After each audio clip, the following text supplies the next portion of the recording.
Welcome to The Explainer. Today, we're diving into a story that is literally going to shatter everything you thought you knew about free will, destiny, and the universe. I mean, imagine for a second if fate wasn't just some mystical decree written in the stars, but a measurable, calculable, and frankly, terrifying physical force. We're going to unpack this brilliant scientific thriller about the discovery of a brand new fundamental force of nature. It's an absolutely wild ride of high-stakes physics, impossible choices, and the literal physical weight of destiny. Let's get into it. Okay, let's dive into this. For centuries, humanity has desperately looked for the meaning of fate in astrology, genetics, psychology, you name it. But Dr. Thorne and his colleague Dr. Alina Rostova realized we were looking in entirely the wrong places. Free will, as it turns out, might just be a statistical luxury. Fate wasn't some grand illusion, it was a real, physical field, acting upon us every single second of every single day. So, what exactly is this force? Well, researchers at the Sub-Using Institute for Advanced Dynamics dubbed it the Tychonic field, or just the D field for short. They named it after the astronomer Tycho Brahe, who famously sought order in the heavens. And guys, this is the fifth fundamental force of the universe. But unlike gravity or electromagnetism, the T field is a spin-2-gauge boson field that couples directly to possibility. Its mathematics are written entirely in the language of probability density and phase space geometry. Basically, to put it simply, it is the literal mathematical equation of what is meant to be. Section 1. The Physics of Fate. Tychodynamics Mechanics. Let's break down how this actually works. And this brilliantly illustrates exactly how a mathematical field can actually force you to make a decision. Think about classical forces for a second. Gravity pulls mass down warp space-time, right? Electromagnetism pulls electrons. But the T field, it doesn't pull physical matter at all. It pulls probability. It warps the phase space of your choices. It creates this invisible, microscopic drag on the outcomes of events, steering history with a subtle but absolutely undeniable laminar flow. It's like a current you don't even know you're swimming in. The researchers describe it as the path of least conceptual action. It's like a river finding its way through a valley, naturally carving the easiest, laziest route through the rock. When you're walking down the street and you decide to turn left instead of right, you think that's pure agency, right? Your own free will. But actually, the T field might have just made the potential barrier to turn right a few microjoules higher. It doesn't throw up a giant brick wall, it just gently, invisibly tips the delicate, chaotic firing of the synapses in your brain. Section 2. The Clotho chamber. Testing the T field. This is where things get really intense. To test this theory in the real world, the team built the Clotho chamber in a subterranean lab deep beneath the Carpathian Mountains. Inside this heavily shielded sphere, wrapped in superconducting coils, a researcher named Dr. Marcus Vance sat with just two buttons, red and blue. Outside the room, a purely random quantum decay source dictated which button he should press. But when the team polarized the T field inside the chamber using those coils, wow, they essentially weaponized the quantum Zeno effect. The sheer cognitive expectation, amplified by the field, totally warped Vance's phase space. If they polarized the field to red, he pressed red, 50 times in a row. It wasn't random anymore. The field was macroscopically forcing the outcome. Now, they measured this field intensity in units they called clothos. The normal, everyday ambient background of the Earth is usually just about 1.2 milliclothos. Think of it like a gentle, breezy whisper of destiny. But they cranked that chamber up to 8.0 kiloclothos. To give you some context on how heavy that is, 8 kiloclothos is the sheer, suffocating weight of historical inevitability you'd find surrounding a major declaration of war. Inside that room, the air was literally shimmering with purpose. Now, what's really interesting about this slide is what happens when someone actively tries to fight the field. Because they told Dr. Vance to try with all his might to press the red button when the field was polarized to blue. He fought his own motor cortex, literally screaming in physical exertion. But the field is conservative. It doesn't physically grab your arm and hold it back.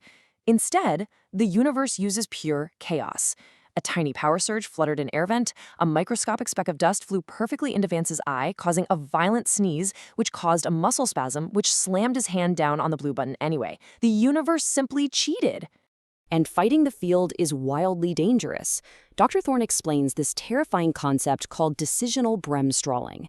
Just like a decelerating electron emits radiation, a human mind fighting a high T-field gradient radiates high-entropy thermal and temporal waste. It is pure decisional friction. If Vance had somehow managed to press that red button against that immense pressure, actually, scratch that, he couldn't have. The probability friction would have likely caused a fatal microaneurysm in his brain. The universe violently protects its equations, no exceptions. Section 3. The Destiny Well. Moving from theory to a full-blown mathematical catastrophe. So 2 years later, the researchers are monitoring the continent's background levels when their interferometers detect an exponentially rising field density in Sector 7. This is a super quiet rural farming valley in Romania. Literally nothing geopolitical happens there.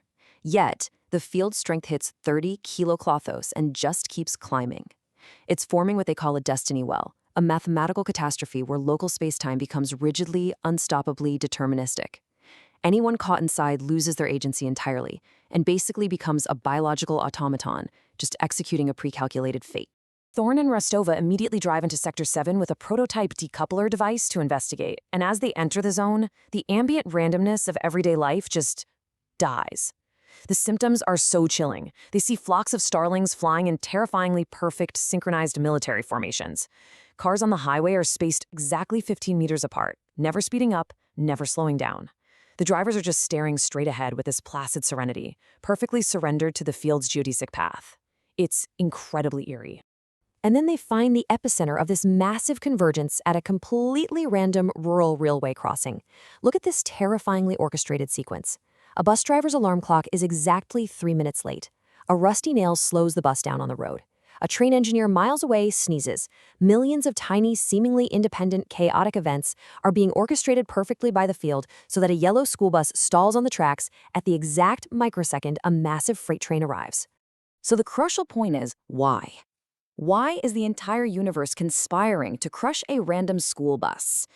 They check the passenger manifest and find a 12-year-old girl named Sofia Ionescu.